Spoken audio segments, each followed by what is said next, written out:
Hello, how are you today? Let's do a question.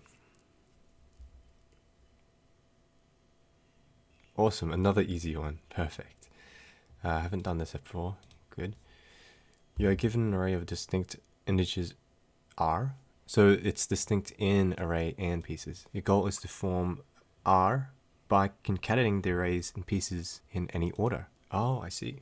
However, you're not allowed to reorder the integers in each array pieces I. Return true if it's possible to form the array from pieces, otherwise return false. Well, there are 100 arrays in pieces, up to 100, and up to 100 numbers in array. Let me think. Go through each of the pieces and check if it's in the array. So 78, 4, 6, 4, 9, 1. Okay, that's a reordering of this. Let's say we're given this example. No, actually, these two. Okay, let's make this a bit simpler. Let's pretend that there are up to only 4 elements, and each number only goes up to 4. So this is our indexes, and we have these indexes.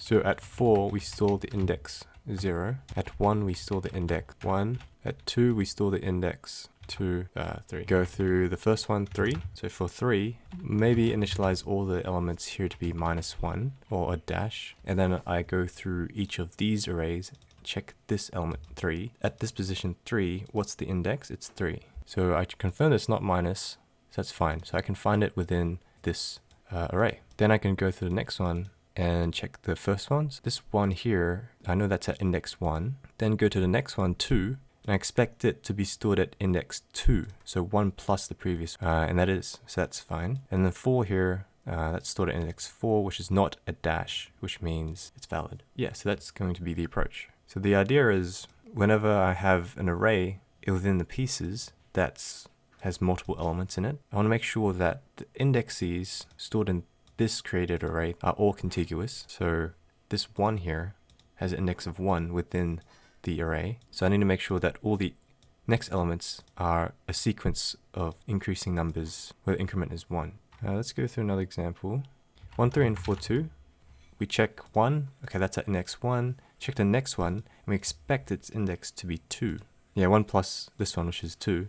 But we see that its index is 3, so that's not contiguous within the original array, and that means we can return false. Now let's try a case where this is true. Then we have 2, 3, 4, 1. Okay, for 2, we check out the index at 2, it's going to be 2. And then we expect that the index at 3, so this value here, is 1 plus the previous one, and it is. So this subarray checks out. Check this subarray is valid. So we go 4, what's the index at 4? 0. And then we check the index at 1. Index at 1 is 1, which is 1 plus the previous one. And so this subarray checks out. Since they all check out, I can return true. I wonder if I can not initialize everything to dash and just initialize. I could probably say this is 1 indexed, and that should also work. Whenever the index is 0, then I know that the value doesn't exist in the array. So let's keep an array, IDX, of size 101. They're all initialized to 0.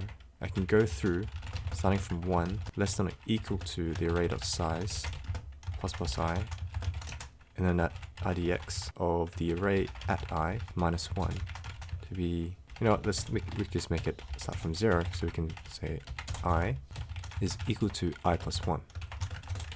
And then we could go through each of the arrays, P in pieces, keep track of the first element in the piece, the index, so I is equal to IDX at P. Go through starting from int j is equal to 1, j less than p.size, plus j. No, we could start from 0 and check that if the index of p at j is not equal to I, then return false. Then increment I. Oh, I forgot about the case where the value doesn't exist. So what happens if the value doesn't exist? Then it's a 0. Let's say there's only one element. And let's call it 5. I know 5 doesn't exist because it's a 0. I grab 0 from 5, and that would check out even though it's wrong. So I would have to say if not IDX at pj, or this, then return false. This should be p at 0. That seems to work. Let's give it a run. Nice. What is the time complexity? It will be the number of distinct items, which is O of n.